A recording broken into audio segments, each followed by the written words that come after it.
आप सभी को प्रभात का नमस्कार। Welcome to physics Veda and here we go for the maximum in depth coverage of physics.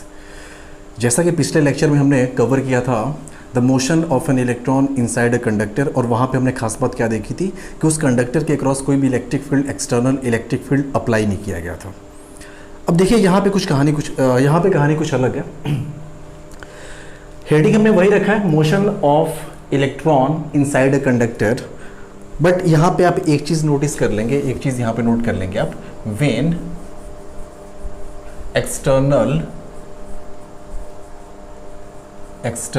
Electric field is applied. जब एक्सटर्नल इलेक्ट्रिक फील्ड को अप्लाई किया जाए किसी भी कंडक्टर के क्रॉस, उस केस में उस कंडक्टर में जो फ्री इलेक्ट्रॉन्स होते हैं उसका मोशन होता कैसा है, ये आज का अपना पॉइंट है। और इसके बारे में हम लोग जानने की कोशिश करेंगे, कैसा केस बनता है, किस टाइप के सिनेरियो सामने निकल के आएंगे। चलिए उसको देखते हैं। अब इस पूरे कॉन्सेप्ट को समझने के पहले कुछ जो छोटी छोटी इंपॉर्टेंट चीज़ें हैं पहले हम उसको जान लें, और वो इंपॉर्टेंट चीज़ें क्या क्या हैं उसको हम साइड में यहाँ पे लिख दे रहे हैं।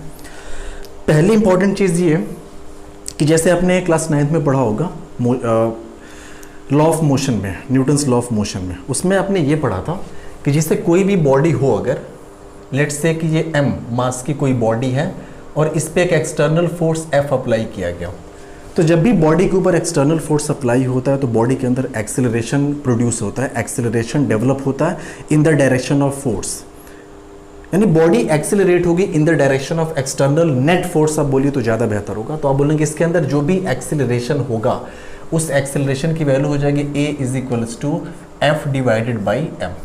This is the value of acceleration produced in the body due to the external force F। इस एक्सटर्नल फोर्स F की वजह से जो भी बॉडी के अंदर एक्सेलरेशन प्रोड्यूस हुआ उसका एक्सप्रेशन आपके सामने A is equals to F upon A, और इसी को आप लोग लिखते थे Newton second law of motion के तौर पे, और आपने बोला था कि F is equals to M into A। आप इसी को लिखते हैं Newton second law of motion में, न्यूटन सेकेंड लॉ। दूसरी चीज़ आपको यहाँ पे जाननी ये ज़रूरी है, ये सारी चीज़ें हमने पिछले क्लास में आपको बता रखी हैं। हमने बोला था किसी भी इलेक्ट्रिक फील्ड की अगर हम बात करें, कोई इलेक्ट्रिक फील्ड आपके सामने लेफ्ट से कुछ ऐसा है, लेफ्ट से राइट की डायरेक्शन में वो इलेक्ट्रिक फील्ड एक्सपेंड है, उसका एक्सपेंशन है लेफ्ट टू राइट डायरेक्शन में। लेट से कि ये इलेक्ट्रिक फील्ड है, उसको हमने ई से रिप्रेजेंट कर रखा है, is the symbol used for electric field, electric field के लिए यूज होता है। और हमने बोला था कि एक्सटर्नल इलेक्ट्रिक फील्ड में किसी भी चार्ज पार्टिकल को आप रखें उस पर फोर्स अप्लाई होता है। अब अगर वो चार्ज पार्टिकल पॉजिटिव हो, अगर कोई पॉजिटिवली चार्ज पार्टिकल है तो इसके ऊपर जो फोर्स अप्लाई होगा in the direction of electric field होगा। अगर वही कोई नेगेटिवली चार्ज पार्टिकल या फिर नेगेटिवली चार्ज्ड बॉडी है तो उसके ऊपर जो फोर्स अप्लाई होता है that will always in the opposite direction of the electric field. अगर यहाँ पे हमने नेगेटिव चार्ज को रख लिया, नेगेटिव चार्ज पार्टिकल को, तो इस पर जो भी फोर्स अप्लाई होगा वो कुछ इस डायरेक्शन में अप्लाई होगा, एक्सटर्नल अपोजिट फील्ड के बिल्कुल opposite, sorry external electric field के बिल्कुल अपोजिट। तो ये तो फोर्स की डायरेक्शन को हमने यहाँ पे दिखा रखा है। लेकिन मैग्नीट्यूड वाइज अगर हम बात करें, अगर हमने बोल लिया कि इसका भी ये जो चार्ज है Q कूलॉम का है पॉजिटिव चार्ज, ये भी नेगेटिव चार्ज जो है Q कूलॉम का है, तो जो F इज इक्वल्स टू निकल के आता है ये होता है Q multiplied by E, electric field की वैल्यू, यानी F is equals to Q multiplied by जो भी इलेक्ट्रिक फील्ड अप्लाई किया गया है वो। तो ये चीज़ आपके लिए जाननी बहुत ज़रूरी है कि एक्सेलरेशन फोर्स की वजह से जो भी डेवलप होगा F upon M, electric force की जो वैल्यू होती है किसी भी चार्ज पार्टिकल पे जो कि उस इलेक्ट्रिक फील्ड के अंदर रखा हुआ है वो होता है F is equals to Q multiplied by E। एक बात और कि जो इलेक्ट्रिक फील्ड होता है, इलेक्ट्रिक फील्ड के बारे में हमने आपको ये बताया था कि हर एक चार्ज बॉडी, हर एक चार्ज पार्टिकल अपना इलेक्ट्रिक फील्ड बनाता है। इलेक्ट्रिक फील्ड मतलब वो 3 डायमेंशनल रीजन किसी भी बॉडी के चारों तरफ, किसी भी चार्ज्ड बॉडी के चारों तरफ, जहाँ तक कि वो अपने इलेक्ट्रिक फोर्स को या फिर अपने इलेक्ट्रिक और मैग्नेटिक इफेक्ट को शो कर पाए, वो पूरा का पूरा 3D रीजन जो होता है that will be known as a electric field, वो इलेक्ट्रिक फील्ड कहलाता है। अब देखिए जो इलेक्ट्रिक फील्ड होता है उसका एक्सपेंशन, जैसे ये हमने चौक ले लिया तो जो इसका इलेक्ट्रिक फील्ड होगा इसके चारों तरफ होगा 3 डायमेंशनली, इसके सराउंडिंग में चारों तरफ इसका इलेक्ट्रिक फील्ड फैला हुआ, लेकिन कहाँ तक फैला होगा, पॉइंट यहाँ पे ये है। तो आप बस ये बताएंगे किसी भी चार्ज बॉडी का जो इलेक्ट्रिक फील्ड होता है उसका एक्सपेंशन एक तरह से इनफाइनाइट तक होता है। फर्क सिर्फ इतना होता है कि डिस्टेंस बढ़ने के साथ साथ जो इलेक्ट्रिक फील्ड की वैल्यू होती है, इंटेंसिटी होती है, वो कम होती जाती है। यानी चार्ज्ड बॉडी के पास इलेक्ट्रिक फील्ड ज़्यादा होगा लेकिन दूर जाएंगे तो इलेक्ट्रिक फील्ड की वैल्यू कम होती जाती है, समझ में आया? तो एक चीज़ तो हम यहाँ पे ये लिख सकते हैं कि जैसा हमने देखा था इलेक्ट्रोस्टैटिक फोर्स के केस में कि दो चार्ज्ड बॉडी के बीच में जो इलेक्ट्रोस्टैटिक फोर्स लग रहा था उसका एक्सप्रेशन हमने क्या लिखा था। अब बोलो कि वो जो एक्सप्रेशन था उसमें हमने ये देखा था कि F was inversely proportional to the square of the distance between the charged particle या फिर चार्ज्ड बॉडीज आप ये कह सकते हैं कि जितने डिस्टेंस है चार्जेस के बीच में उस डिस्टेंस के स्क्वायर के इन्वर्सली प्रोपोर्शनल होता है फोर्स। ऐसे आप ये कह सकते हैं कि जो इलेक्ट्रिक फील्ड होता है वो भी डिस्टेंस ऑफ स्क्वायर की इन्वर्सली प्रोपोर्शनल होता है। यानी किसी भी चार्ज्ड बॉडी से r डिस्टेंस पे अगर हम इलेक्ट्रिक फील्ड निकालें तो वो जो इलेक्ट्रिक फील्ड होता है उस r के स्क्वायर की इन्वर्सली प्रोपोर्शनल होता है। देखिए ये सब चीज़ें हालांकि 12th में आप पूरा डिटेल में पहला चैप्टर आपका इसी के बारे में आप लोग स्टडी करेंगे, लेकिन आप इतना जान जाइए कि जो डिस्टेंस होता है, डिस्टेंस बढ़ने के साथ साथ जो इलेक्ट्रिक फील्ड होता है उसकी वैल्यू डिक्रीज करती जाती है। जैसे एज फॉर एग्जांपल हम कह लें कि लेट्स से कि हमारे पास एक चार्ज्ड बॉडी है, यहाँ पे कोई चार्ज्ड है बॉडी कह लीजिए या फिर सिंपल कोई चार्ज कह लीजिए, हमने कह दिया प्लस Q यहाँ पे चार्ज है। अब यहाँ से इस R1 डिस्टेंस पे हमने मान लिया कि ये कोई पॉइंट है। अब यहाँ पे इलेक्ट्रिक फील्ड की डायरेक्शन क्या होगी, तो हमने पिछली क्लास में बताया था कि electric line of forces, electric field lines जो होगी वो आउटवर्ड डायरेक्शन में होगी रेडियली। तो आप बोलेंगे ये होगी इलेक्ट्रिक लाइन ऑफ फोर्स और यही होगी इलेक्ट्रिक फील्ड की डायरेक्शन, ये हो गया E। इसको हमने मान लिया E1, ठीक है। और एक डिस्टेंस हमने लिया इसी चार्ज्ड पार्टिकल से, वो डिस्टेंस हमने ले लिया लेट्स से R2। यहाँ पे इस पॉइंट पे हम बोले कि इलेक्ट्रिक फील्ड कितना होगा, आप बोले कुछ नहीं करना, इसी को आप आगे एक्सटेंड कर दीजिए आउटवर्ड डायरेक्शन में। यहाँ पे हमने इलेक्ट्रिक फील्ड मान लिया E2। तो आप देखेंगे जो R2 है वो R1 से बड़ा है, यानी ये वाला जो पॉइंट P है, लेट्स से हमने कह दिया कि इसको पॉइंट P, इसको हमने कह दिया पॉइंट Q। पॉइंट P ज्यादा करीब है इस चार्ज से, यानी पॉइंट P पे जो इलेक्ट्रिक फील्ड होगा वो ज़्यादा होगा compare to the point Q। यानी पॉइंट Q पे जो इलेक्ट्रिक फील्ड की वैल्यू कम होगी क्योंकि पॉइंट Q इस चार्ज से बहुत ज़्यादा दूर है इसके कंपैरिजन में। तो आप यहाँ पे ये कह सकते हैं कि चूंकि जो R1 की वैल्यू है वो लेस देन है R2, इसलिए जो डिस्टेंस कम होगी वहाँ पे इलेक्ट्रिक फील्ड ज़्यादा होगा। इसका मतलब जो E1 होगा it will be greater than E2। E1 की वैल्यू किससे ज़्यादा होगी, E2 से ज़्यादा होगी। तो ये इंपॉर्टेंट पॉइंट है आपके लिए। ये अगर नेगेटिव चार्ज होता तब भी यही होता, तब भी E1 की वैल्यू E2 से ज़्यादा होती। फ़र्क सिर्फ इतना होता कि अब इलेक्ट्रिक फील्ड की डायरेक्शन जो है इधर हो जाती, चार्ज के तरफ अगर नेगेटिवली चार्ज्ड पार्टिकल होता तो ये तो बेसिक चीज़ें हैं जो आपको आनी चाहिए अगर हम इस केस को स्टडी करना चाहते हैं, डीपली इसको हम समझना चाहते हैं। तो अब चलिए इस चीज़ के बारे में हम लोग थोड़ा समझ लेते हैं। आज का टॉपिक ही अपना ये है motion of an electron inside a conductor. तो सबसे पहले एक कंडक्टर को ड्रॉ कर लिया जाए। तो चलिए एक कंडक्टर आपके सामने हम ड्रॉ कर रहे हैं, ये कोई भी मेटालिक कंडक्टर है। मेटालिक कंडक्टर कहने का मतलब कि इसके अंदर इलेक्ट्रॉन्स होंगे, फ्री इलेक्ट्रॉन्स की हम बात कर रहे हैं, ठीक है। पिछली क्लास में हमने देखा था कि जो फ्री इलेक्ट्रॉन्स थे वो रैंडमली मूव कर रहे थे, रैंडम डायरेक्शन में, उनका मोशन इरेगुलर था, उनकी कोई फिक्स डायरेक्शन नहीं थी। वो एक दूसरे से कोलाइड भी हो रहे थे, एक दूसरे से कोलाइड नहीं हो रहे थे। एक्चुअल में वहाँ पे जो इलेक्ट्रॉन्स थे they continuously collide with the positive ions या फिर पॉजिटिव लैटिस आयन आप बोल सकते हैं इसको। तो यहाँ पे फ्री इलेक्ट्रॉन्स भी होंगे, फ्री इलेक्ट्रॉन्स के साथ साथ क्या होंगे, अब बोलेंगे फ्री इलेक्ट्रॉन्स के साथ साथ एटम्स भी होंगे। तो सबसे पहले हम क्या करें, यहाँ पे एटम्स को हम दिखा दें। ये है एटम्स जहाँ से इलेक्ट्रॉन निकले हैं, ये हमने एटम्स को दिखा रखा है। शुरू में एटम न्यूट्रल रहे होंगे क्योंकि नंबर ऑफ जो इलेक्ट्रॉन्स होंगे उनके पास नंबर ऑफ प्रोटॉन के बराबर होंगे। तो हमने शुरू में ही पहले क्लास में ही अपने बोला था कि शुरू में हर एक बॉडी या फिर हर एक एटम, हर एक सब्सटेंस, हर एक मैटर इलेक्ट्रिकली न्यूट्रल होता है, उस पर कोई चार्ज नहीं होता। Because the number of proton is equals to the number of electrons. जितना पॉजिटिव चार्ज होता है उतना ही नेगेटिव चार्ज होता है। It means net charge on the body is zero. वो बॉडी न्यूट्रल होती है, वो चाहे एटम हो, मॉलिक्यूल या फिर कुछ भी हो। तो यहाँ पे भी आप बोलेंगे शुरू में तो ये एटम न्यूट्रल रहा होगा, लेकिन चूंकि ये कंडक्टर की हम बात कर रहे हैं तो यहाँ से इलेक्ट्रॉन एक निकला होगा। तो जैसे ही एक इलेक्ट्रॉन निकलेगा तो इलेक्ट्रॉन निकलने के बाद क्या करेगा, उस एटम को पॉजिटिव आयन में कन्वर्ट कर देगा। तो आप बोलेंगे जितने भी ये एटम्स हैं ना, सारे के सारे अब पॉजिटिव आयंस बन चुके होंगे, ठीक है। ये सारे के सारे कैसे बन गए, पॉजिटिव आयंस बन गए। और आयन से बने कैसे, तो आप बोलेंगे इसके अंदर से इलेक्ट्रॉन्स निकले। तो इसके अंदर से जो इलेक्ट्रॉन निकला, लेट से वो ये वाला इलेक्ट्रॉन है, इसके अंदर से जो इलेक्ट्रॉन निकला ये वाला इलेक्ट्रॉन है, ऐसे एक और इलेक्ट्रॉन, ऐसे ही एक और इलेक्ट्रॉन। ये सारे के सारे जो इलेक्ट्रॉन्स हैं एटम से निकले हैं और निकलने के बाद उस एटम को पॉजिटिवली चार्ज कर दिया, या फिर वो एटम अब आयंस में कन्वर्ट हो चुका है पॉजिटिव आयन के केस में, ठीक है। अब देखिए यहाँ पे हम वो केस नहीं ड्रॉ करने जा रहे हैं कि जो इनका इरेगुलर मोशन वहां पे हुआ करता था। क्योंकि वहाँ पे कोई इलेक्ट्रिक फील्ड नहीं था, तो इनकी डायरेक्शन के बारे में कुछ आइडिया नहीं था। ये रैंडमली मूव कर रहे थे रूम टेम्परेचर पे भी, एक दूसरे से कोलाइड हो रहे थे। पॉजिटिवली चार्ज्ड जो आयन है, पॉजिटिव आयन्स हैं, पॉजिटिव लैटिस आयन है कंडक्टर्स के, इनसे कोलाइड हो रहे थे, अपनी एनर्जी वहाँ पे ट्रांसफर कर रहे थे। तो जो नेट मोशन था इनका ओवरऑल जीरो था वहाँ पे। अब हमने क्या किया कि यहाँ पे किसी भी तरीके से हमने इलेक्ट्रिक फील्ड अप्लाई कर दिया। इलेक्ट्रिक फील्ड अप्लाई करने का मतलब हमने इस कंडक्टर को किसी बैटरी से कनेक्ट कर दी, लेट से। एक चीज़ और आप याद रखिए हमेशा, जैसे हमने आपसे बताया था कि पॉजिटिव चार्ज की वजह से इलेक्ट्रिक फील्ड अवे होता है, नेगेटिव चार्ज की वजह से electric field towards the charge होता है।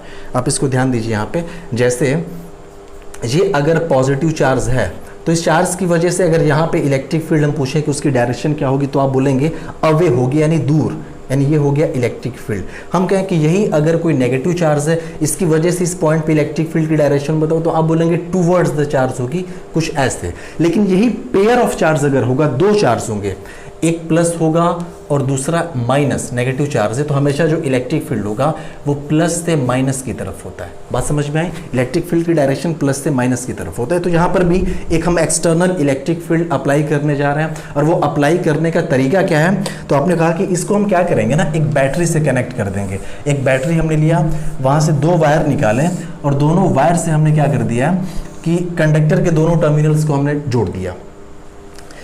ये पॉजिटिव टर्मिनल बैटरी का, ये नेगेटिव टर्मिनल। अभी हम लोग बैटरी भी पढ़ेंगे। बैटरी में आप लोग इतना तो जानते होंगे, बैटरी में दो टर्मिनल होते हैं, एक पॉजिटिव होता है, एक नेगेटिव होता है। सिंबॉलिक फॉर्म में बड़ी लाइन से हम लोग पॉजिटिव टर्मिनल को रिप्रेजेंट करते हैं, छोटी लाइन से हम लोग नेगेटिव टर्मिनल को रिप्रेजेंट करते हैं।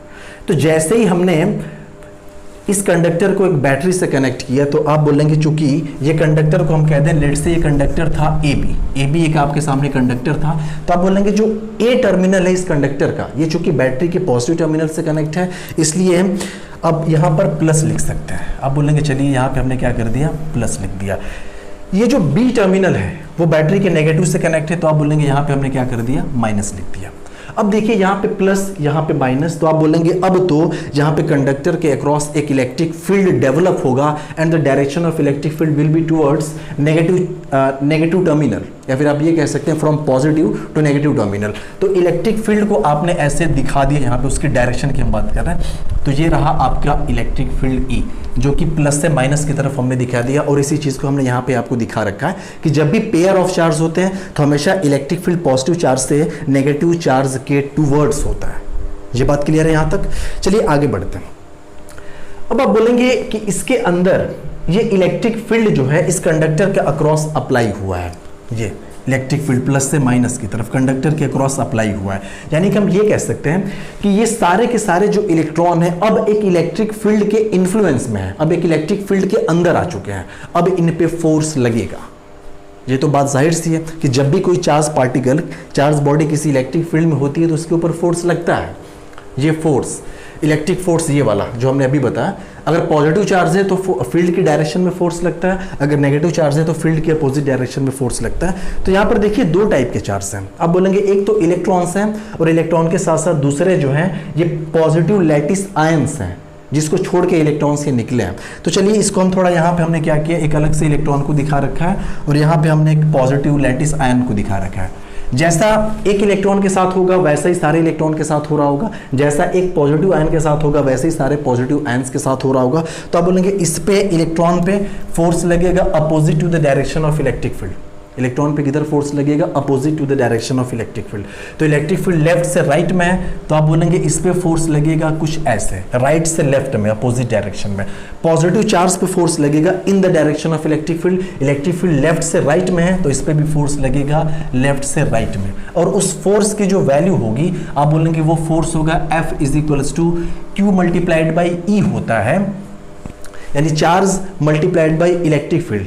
चूंकि चार्ज यहाँ पे हमने इलेक्ट्रॉन ले रखा है, इलेक्ट्रॉन को सिंपल हम E से रिप्रेजेंट करते हैं। आप बोलेंगे जितना इलेक्ट्रॉन का चार्ज होगा उतना इस पे भी चार्ज होगा, क्योंकि चार्ज का पेयर प्रोडक्शन होता है। अगर यहाँ से एक इलेक्ट्रॉन निकला है तो यहाँ पे एक इलेक्ट्रॉन के बराबर पॉजिटिव चार्ज होगा, चूंकि इलेक्ट्रॉन खुद इसके पास जो चार्ज है वही चार्ज इसके पास भी होगा। तो आप बोलेंगे जो फोर्स का मैग्नीट्यूड होगा ना वो होगा E मल्टीप्लाइड बाई E के बराबर। ये फोर्स लगेगा किन पे, ये इलेक्ट्रॉन पे भी इतना ही फोर्स लगेगा, पॉजिटिव आयन पे भी इतना ही फोर्स लगेगा, क्योंकि पॉजिटिव आयन के पास भी इतना ही चार्ज है। समझ में आया? इलेक्ट्रॉन के चार्ज के बराबर पॉजिटिव चार्ज है। जब इतना फोर्स लगा तो देखिए सारे के सारे जो इलेक्ट्रॉन हैं वो लेफ्ट की तरफ अब ड्रिफ्ट करेंगे। यहाँ पे जो भी इलेक्ट्रॉन इस बॉडी के अंदर रहे होंगे, ये जो भी इलेक्ट्रॉन है, आप बोलेंगे ये opposite to the direction of electric field, अब ये मूव करेंगे। अब ये बाउंड हो गए, मजबूर हो गए एक फोर्स के अंडर में मूव करने के लिए राइट से लेफ्ट की तरफ। जितने भी पॉजिटिव आयन हैं वो सारे के सारे लेफ्ट से राइट की तरफ मूव करेंगे, ठीक है। ये हमने दिखा रखा है। अब देखिए यहाँ पे चिपके तो यहाँ पे हम नहीं दिखा रहे हैं, आप समझ जाएंगे। जैसे ये पॉजिटिव आयन है कोई, इन पे ऐसे फोर्स लग रहा है, ये कोई पॉजिटिव आयन है ऐसे फोर्स लग रहा है, ये पॉजिटिव आयन है ऐसे फोर्स लग रहा है। ऐसा सबके साथ भी हो रहा होगा। ये जिस पे हमने दिखा नहीं रखा है उन पे भी फोर्स लग रहा है। अब फोर्स लगा, अब ये जब ऑब्वियस सी बात है कि जब फोर्स लगा है तो इनके अंदर एक्सेलरेशन प्रोड्यूस होगा ही होगा, जो कि हमने यहाँ पे ऑलरेडी देख रखा है। एक्सेलरेशन की वैल्यू कितनी है, a = F/m। इतना एक्सेलरेशन प्रोड्यूस होगा इनके अंदर। तो आप बोलेंगे अब जो एक्सेलरेशन की यहाँ से हम बात करें तो एक्सेलरेशन a हो जाएगा F/m। तो F की जगह पे हमने बोला small e into capital E। यहाँ पे मास, तो मास ऑफ इलेक्ट्रॉन कह लीजिए या फिर उसको कह लीजिए। तो एक्चुअली हम सिर्फ और सिर्फ इलेक्ट्रॉन की अगर बात करें तो आप बोलेंगे E small E capital E divide by ये मास ऑफ इलेक्ट्रॉन। इलेक्ट्रॉन के एक्सेलरेशन की हम बात करें तो, ठीक है, क्योंकि फ्री इलेक्ट्रॉन्स के बारे में हम लोग जानने के लिए इंटरेस्टेड हैं कि फ्री इलेक्ट्रॉन का मोशन कैसा होगा। हम इसके मोशन को स्टडी नहीं करना चाहते, जो भी पॉजिटिव लैटिस आयंस हैं इनके मोशन को स्टडी नहीं करना चाहते। अब देखिए हो क्या रहा है यहाँ पे। एक बात तो ये कि जब इनके ऊपर एक्सेलरेशन अप्लाई हो गया, फोर्स के एप्लीकेशन के बाद इनका कुछ ना कुछ एक्सेलरेशन है, a = small E capital E upon m। तो अब होना ये चाहिए कि ये जो इलेक्ट्रॉन्स है इनकी स्पीड कंटिन्यूअसली बढ़नी चाहिए, क्योंकि एक्सेलरेशन का मतलब ही होता है rate in change of velocity, यानी कि वेलोसिटी में चेंज हो पर सेकंड, वही आपका एक्सेलरेशन कहलाता है। तो आप बोलेंगे कि ये जो इलेक्ट्रॉन्स है अब एक्सेलरेट होंगे, यानी कि पर सेकंड इनकी स्पीड बढ़ती जाएगी बढ़ती जाएगी बढ़ती जाएगी बढ़ती जाएगी। तो अगर हम किसी एक स्पेसिफिक स्पीड की बात करें तो वो स्पीड कौन सी होगी इलेक्ट्रॉन्स की, तो आप उसके बारे में नहीं बता पाएंगे। आप बोलेंगे ऐसे हम कैसे बता दें, क्योंकि इनकी स्पीड तो कंटिन्यूअसली इंक्रीज होती जा रही है, इंक्रीज होती जा रही है, इंक्रीज होती जा रही है। तो फिर हम कौन सी स्पीड का जिक्र करें यहाँ पे। तो देखिए होता क्या है यहाँ पे कि इस फिगर को ज़रा सा हम एक दफ़ा और बना दे रहे हैं यहाँ पे, उसमें बहुत ज़्यादा इलेक्ट्रॉन वो नहीं लेंगे। वही फिगर है, एक इलेक्ट्रॉन को हमने यहाँ पे ले लिया, ये पॉजिटिव आयन है आपका, ऐसे ही पॉजिटिव आयन्स और होंगे, इलेक्ट्रॉन्स होंगे ऐसे, ये पॉजिटिव आयन्स हैं इसके अंदर।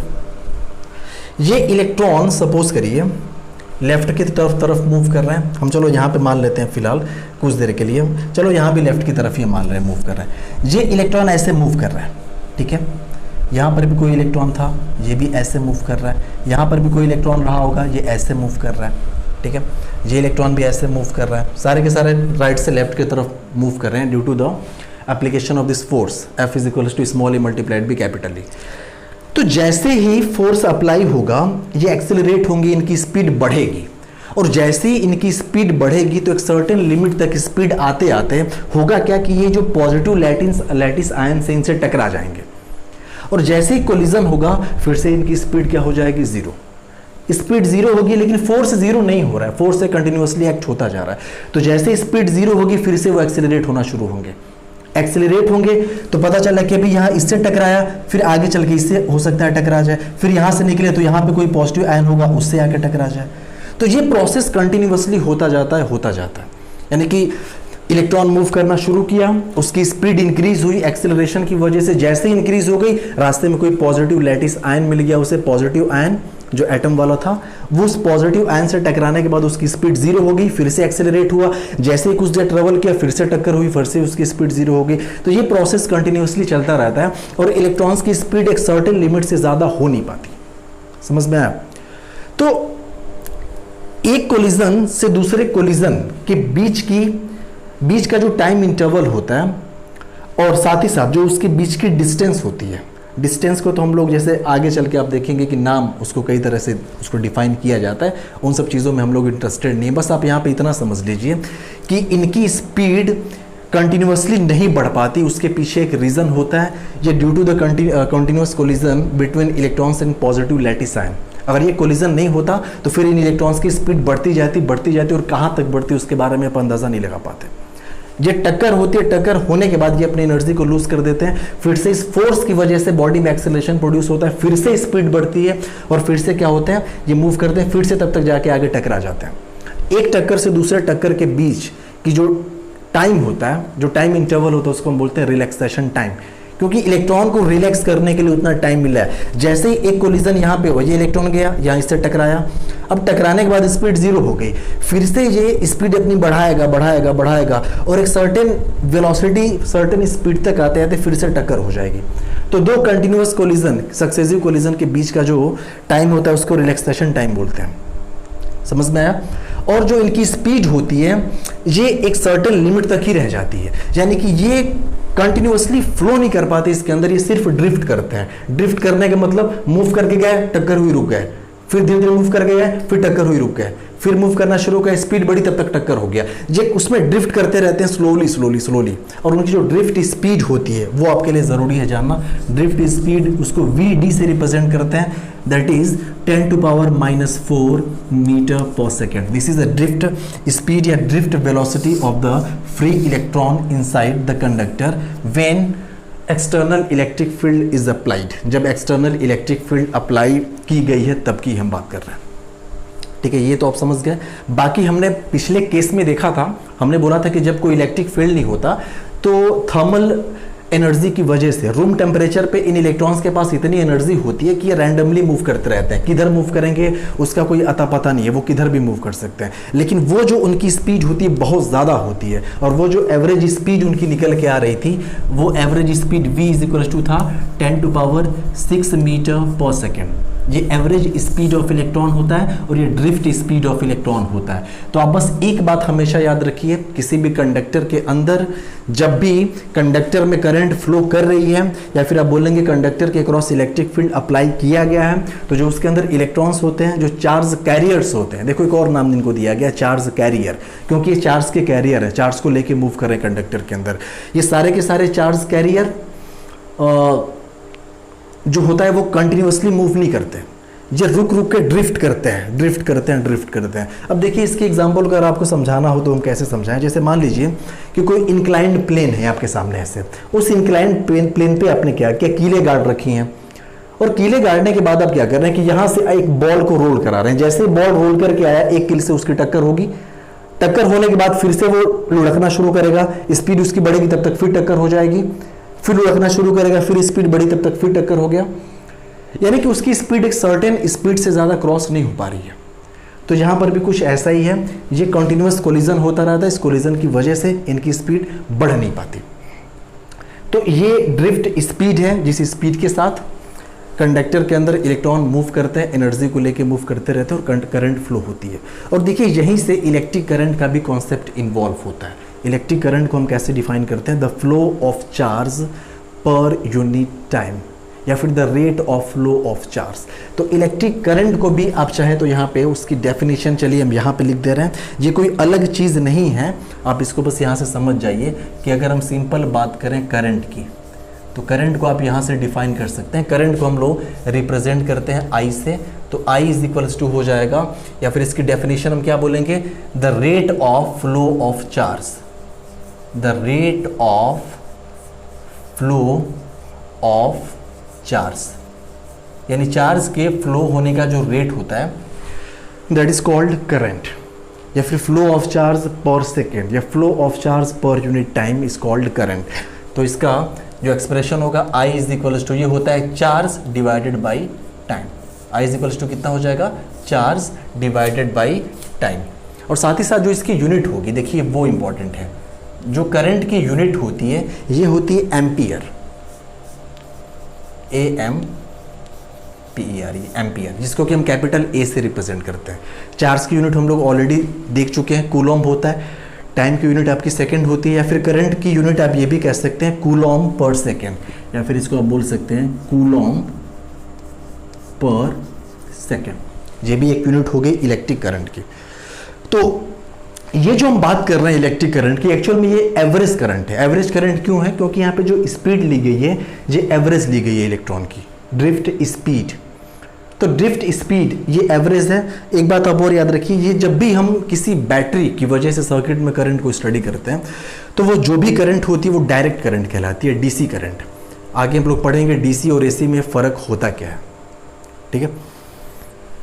अब इसमें जो मेन इंपॉर्टेंट पॉइंट आपके लिखने लायक है वो है क्या चीज़, आप यहाँ पे बोल सकते हैं कि अब देखिए जगह तो कम है लेकिन कोशिश करते हैं यहाँ पे इसको एडजस्ट करने की कि वेन, ये नोट में आप इसको कर सकते हैं, note when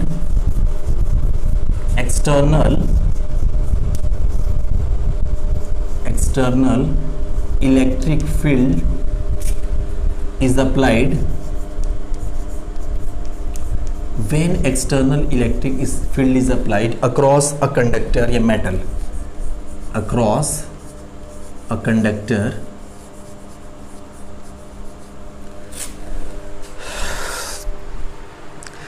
the speed of, sorry speed मत लिखिए यहाँ पे, the motion of electrons, देखिए हम शॉर्ट में इसको लिख रहे हैं, ई के ऊपर माइनस मतलब नेगेटिवली चार्ज होता है और ऐसा हमने कर दिया electrons. The motion of electrons are